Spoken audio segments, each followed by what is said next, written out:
Good morning, you guys. Welcome back to Rocket City Yardstead. I hope you're all having a wonderful day. If you're new, my name is Sarah. I'm so glad you guys are here. It's a beautiful day right now, but we have been having a lot of rain. It rained all day yesterday, and it's supposed to rain this afternoon. And so I'm trying to get out here and just do a couple of little things before the rain comes this afternoon. One of those things is that I need to replant one of my okra.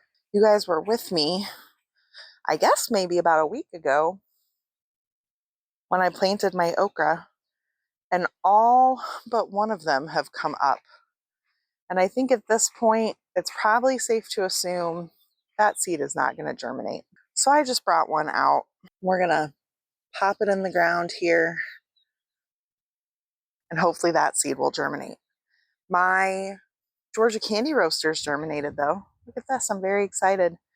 I think I'm seeing lots of birds hanging out on my fence, and you can see there's a leaf plucked off of that one. I was watching Heather over at Sage and Stone Homestead, and she puts out rubber snakes in her garden, and it helps with the bird pressure. So I think that I need to make a trip to my local Dollar General or Dollar Tree or something and see about getting some rubber snakes that I can lay out here.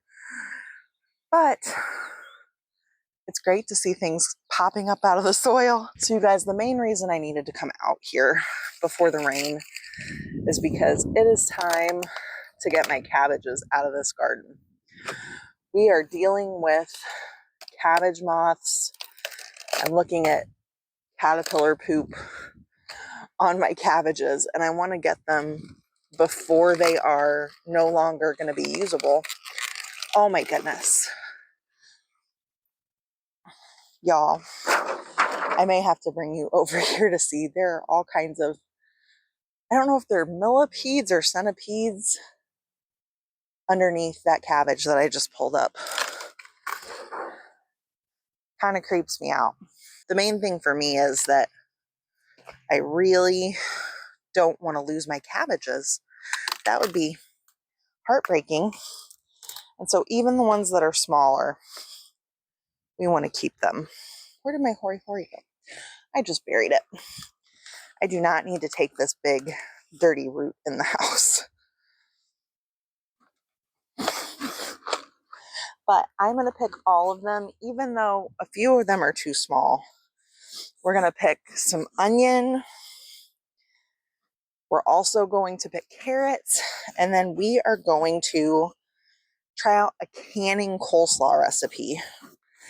It's basically pickled, and I'm very excited to try it because this is just too much cabbage for us to eat fresh, but we love coleslaw. And so I'm hoping it's going to be something we can just pull a jar out of the pantry and have coleslaw really easily. In case any of you are new gardeners, let's take a look at this. Right, where'd he go? I turned it so I could show you. Oh, so right here is a cabbage looper. There are these little white butterflies that fly around. They land on, I guess they're actually a moth, I think. But they fly around, they land on your brassicas, like your cauliflower and your broccoli, your kale, your cabbages, and they lay eggs. And they turn into these nasty little caterpillars. And I'm going to have to take off quite a few layers of this cabbage, unfortunately, because they have gotten in here pretty deep. But let me see. I've gotten down to some caterpillar poop, so let's take a look. This green stuff is caterpillar poop. There's some right here as well. I don't know how well it comes through. It looks a little bit like little green balls, the cabbage looper poop. Oh, here's a ton of it. Let me just pull this back here. I clearly should have picked these cabbages earlier, but I was trying to get the most from them that I could. I might have gotten more if I'd picked them sooner. But here we go. This is a really good example of the caterpillar poop. It's different depending on the kind of caterpillars, but that's very much what you can expect to see on a cabbage, is that cabbage looper poop. And y'all, I don't know what I was thinking. I'm definitely gonna have to get cleaned up before we even get to making coleslaw, because I am a mess out here. Between the caterpillar poop and the humidity and the dirt, oh my gosh, I'm so grossed out right now. There's just so much. As Jess from Roots and Refuge says, real food comes dirty. And in this case, it comes covered in bug excrement. And you know, I suspect to some degree, the pretty cabbages you get at the grocery store have some of this. They've just had somebody already pick all of it off. Because we are getting down close to where my cabbage is starting to look really beautiful. But I probably, well, I was going to say I probably should have come out here and sprayed with BT, but we're getting rain almost every day. And so that wouldn't really work super well in this instance. BT is an organic pesticide. If you're unfamiliar, I'll put the full name on the screen below me because I can't say it to save my life. But my understanding is it's actually sort of like a parasite that messes with the digestive system of caterpillars. And then they die. They stop eating, they die. I think I've made it, guys. I think this one is ready to get rinsed off and go in my basket. I picked some carrots for our coleslaw, gave them a rinse, try and take as little dirt in the house as possible. And I'm just snapping the tops of them off out here in the garden and laying them down in the beds, kind of like a green mulch. You can do things like make carrot top pesto, but that's not really on my to-do list today. We'll make use of them out here in the garden. We need one more ingredient for this coleslaw that I actually have in my garden.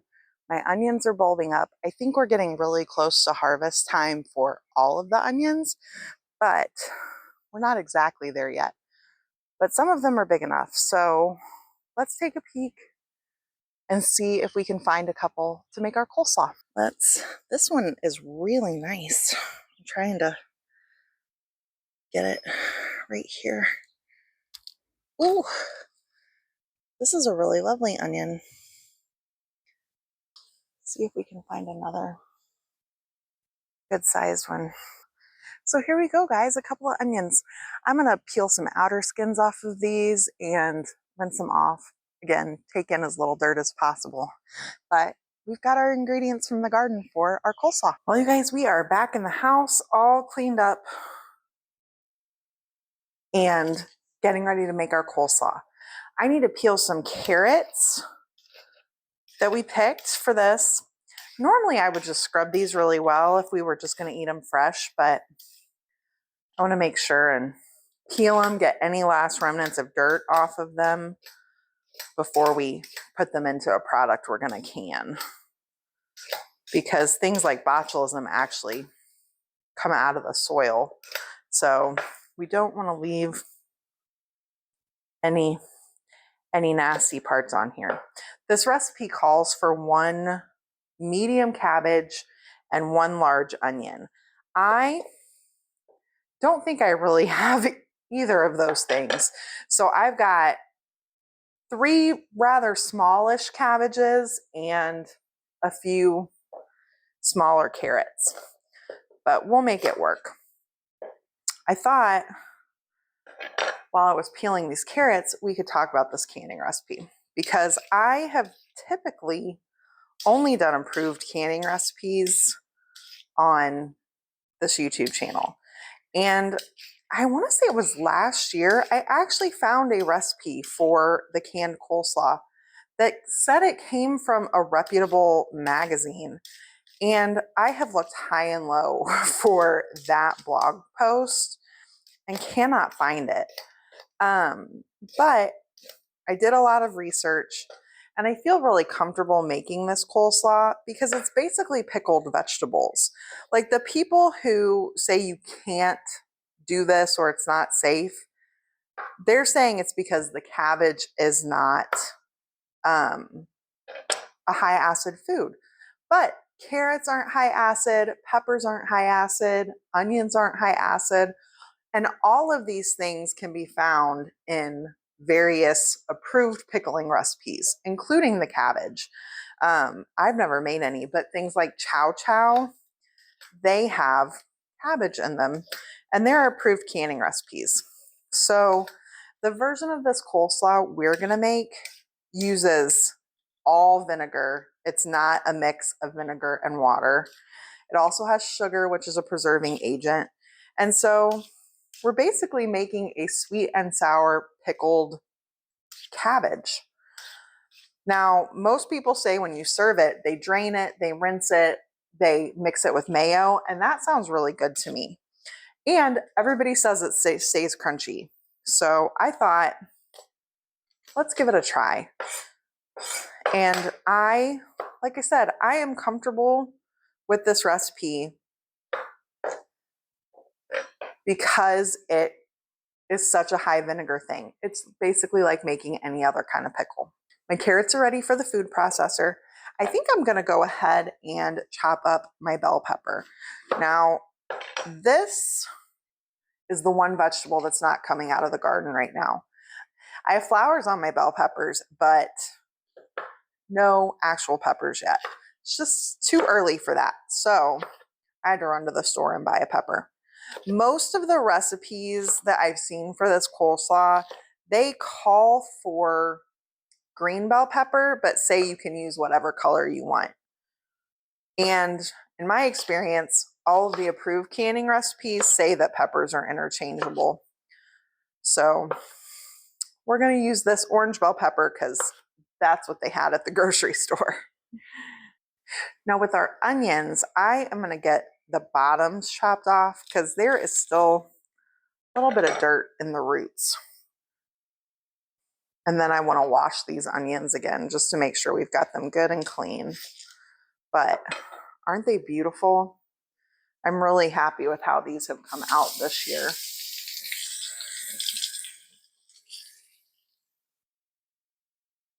The onions just call for a small chop. So that's what we're gonna do. We're gonna get them chopped up nice and small. One of the things that I have noticed about these canned coleslaw recipes is that there is a lot of variation. There seems to be a lot of freedom and variation for what you can do here. And one of those things is using whatever color onion you want. If you want some red in your slaw, you can use a little bit of red onion instead of white or yellow. I will say, personally for me, I don't think I would want to use red cabbage or onion in this just because they tend to bleed and everything will end up kind of a purpley red color. And that's not what I want. The last bit of prep I need to do here is just cutting into my cabbages, getting them small enough to run through the food processor. So just gonna probably quarter them. The big one may need to be in eighths and cut out our core.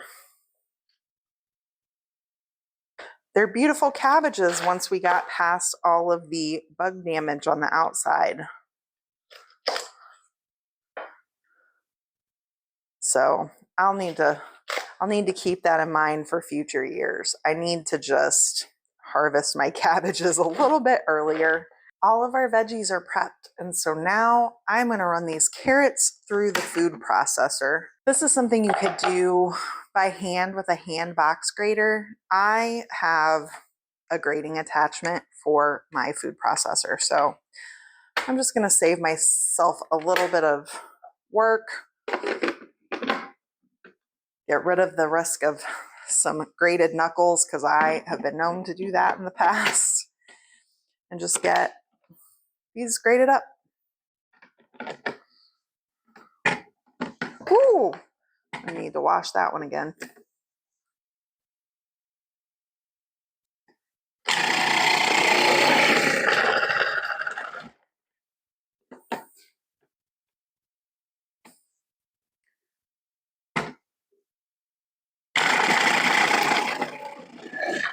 This doesn't look like a whole lot of carrot to me, but I'm following the guidelines that I've come across. Then I am going to switch out my grating blade for a slicing blade to do the cabbage.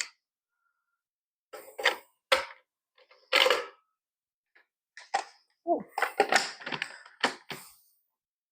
And we'll just get our cabbage all shredded up.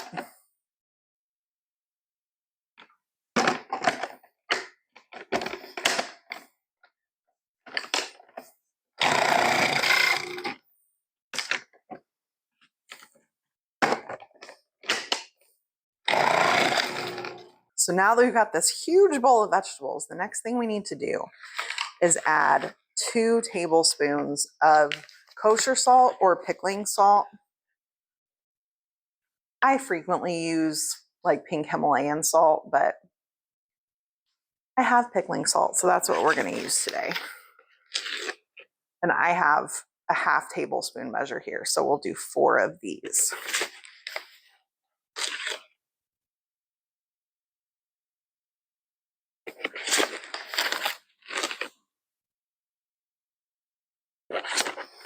We're going to get this mixed in. I'm thinking my hands might be a better option, so I'm going to grab some gloves. Gloves are not a requirement, but I have hand eczema and it's a little bit flared up, and that salt would not feel good. So I'm going to put gloves on and then just massage this salt in a bit. Try and make sure we get it evenly incorporated. I did not appreciate how full this bowl was going to be. I might have needed to divvy it into a couple of bowls, but we're going to let this sit with the salt on it for about 2 hours. It's going to pull a lot of liquid out of this cabbage, and maybe the carrots too. I don't know. I think mostly the cabbage, mixed in all the way down there to the veggies in the bottom. And I may come back in 20 minutes or so and mix it again, because I suspect that the volume is going to start shrinking pretty quickly as the salt starts pulling that moisture out. So we don't even need to wait 30 minutes to have a peek at this. Oh my goodness, you guys, I think I brought a stink bug in.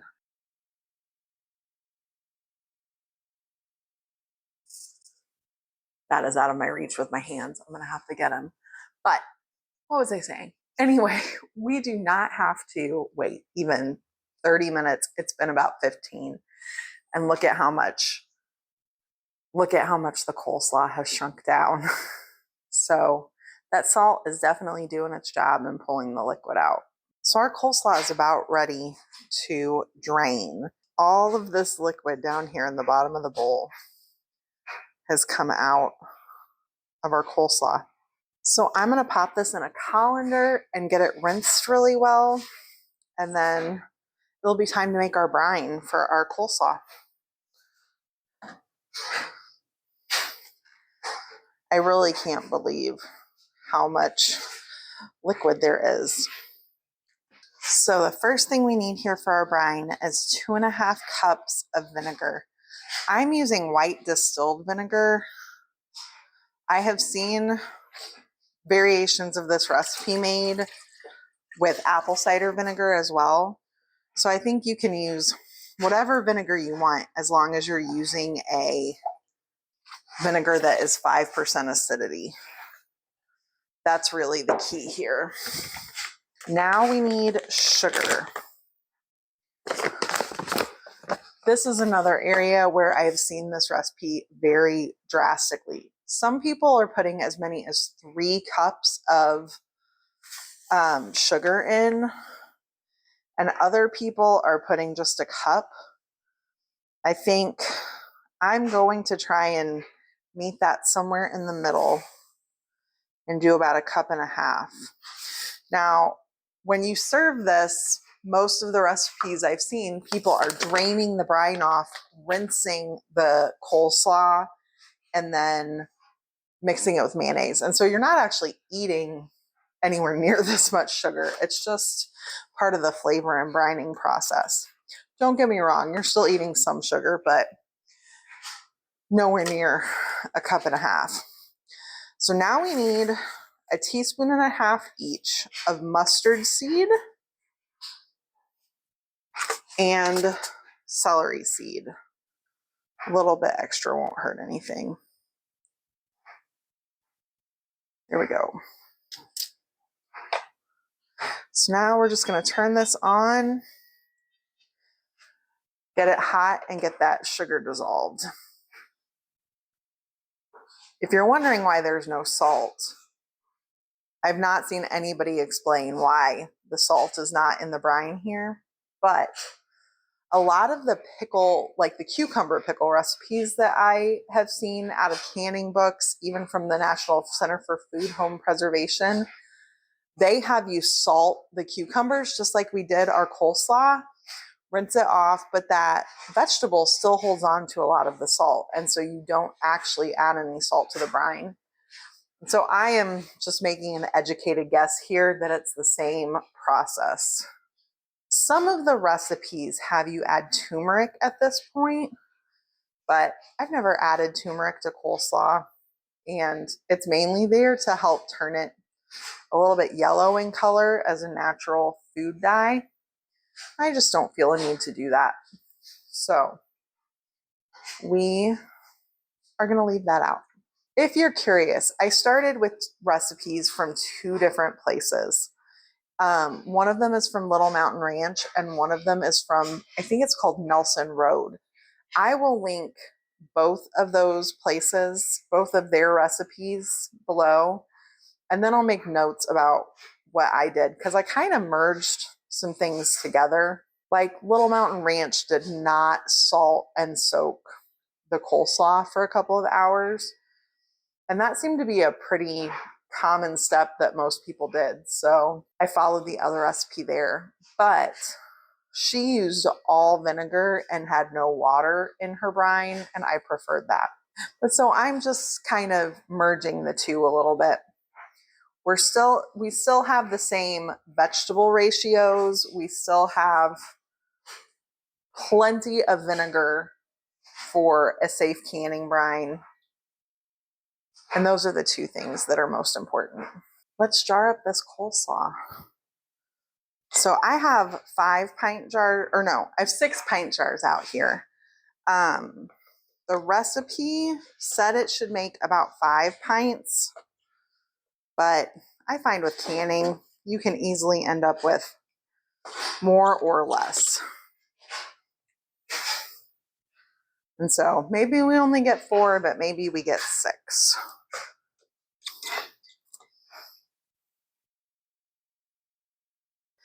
This does not love going through my funnel, so I'll have to take some extra care when I clean the rims off. Because I wasn't able to find an approved canning recipe for this, there does seem to be some variation in how much head space that you leave. And so I kind of went back to the it's like pickles thing that we were talking about earlier. It's brined, it's full of vinegar, and it's like pickles. And most pickle recipes seem to call for about 1/2 inch of headspace, and so that is what I'm going to leave. This is really going to have to be one of those things that you need to do your own research and decide if you're comfortable with it or not. Because I am not someone who can tell you it's 100% safe. You know, I haven't done the testing myself. I don't have the tools or whatever for that, but just following good canning practice, I feel comfortable with this. And so that's why I'm making it. And I thought I would share it with you guys, explain my thoughts on all of it. But again, it's not an approved recipe. And so there is some variation when you go looking for the canned coleslaw recipe. I did also want to say, I am using wide mouth jars today. This is the kind of thing I would typically can in a regular mouth jar. Things that are likely to float, I like in regular mouth jars where there's that shoulder on the jar. But I only have 2 regular jar lids left. I have an order in that's coming in my next Azure standard order. But until then, I'm using regular mouth jars just because that's what I already have lids for. So now it's time for our brine. I may need to actually make up a little bit more. We'll just see. But, oh man. But because I got a couple of extra jars, we might need more brine. You always want to debubble your jars, but especially when you have something like this where there's a lot of room for air to get trapped. It's extra important.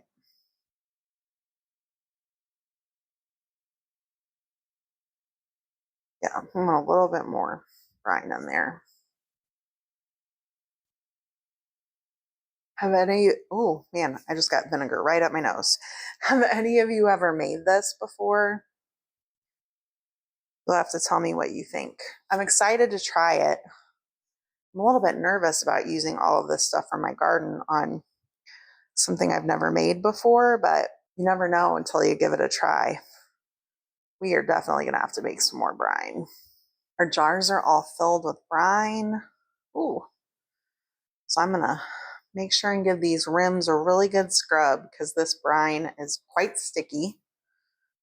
We want to make sure our rings on our lids seal well. Now we'll put our lids on. I did want to remind you guys, especially if you're new, always check to make sure your jars are in good condition. When I was picking jars out today, I found one that had a really big crack in the bottom of the jar. And it would have been very disappointing if I hadn't been looking them over and found it and ended up with a broken jar and a bunch of wasted food. So just a little reminder, always check those jars. We want to get our rings fingertip tight.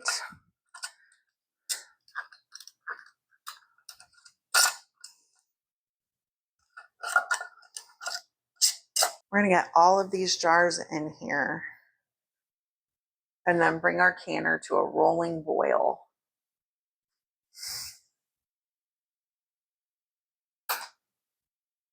Once it's at a rolling boil, we will set our timer for 15 minutes and let it can at that rolling boil for that time. Crank this temperature up, put our lid on, and I will meet you guys back here once they're ready to come out of the canner. Our jars sat in the water for about 5 minutes after I turned the heat off. So now we're pulling them out. They just need to sit here overnight to cool. Hopefully they're going to start popping here really soon. It's my favorite thing when you hear the lid pop. And I think we'll come back tomorrow, open one up, mix it with some mayonnaise and give it a try. So I'll see you then. Good evening, you guys. It is the next night and we are getting ready to eat dinner. All of my jars sealed. So we are going to pop one of these, give it a smell. It smells good. And get it rinsed and drained. Mix it with some mayonnaise and give it a try. And we're going to eat this with our dinner tonight.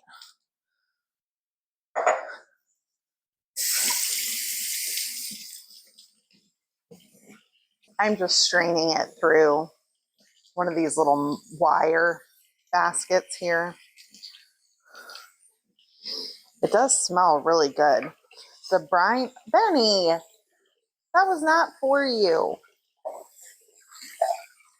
He thinks every pop of a jar is his dinner.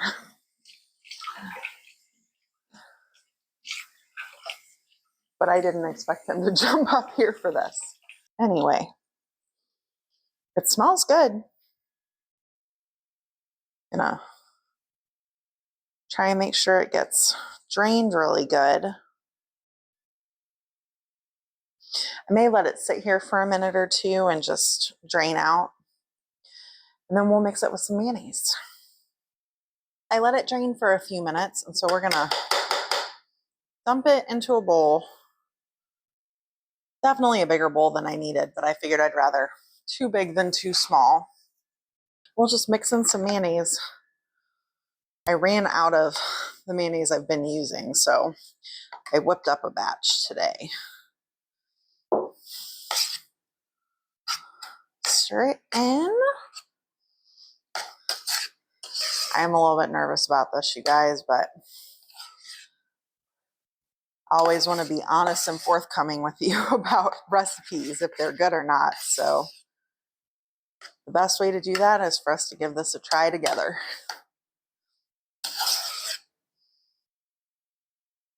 So let me bring this over and show you what it looks like before we take a bite.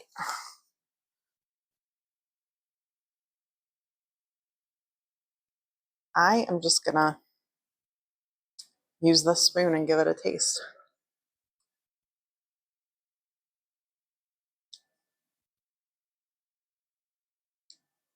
It is still crunchy.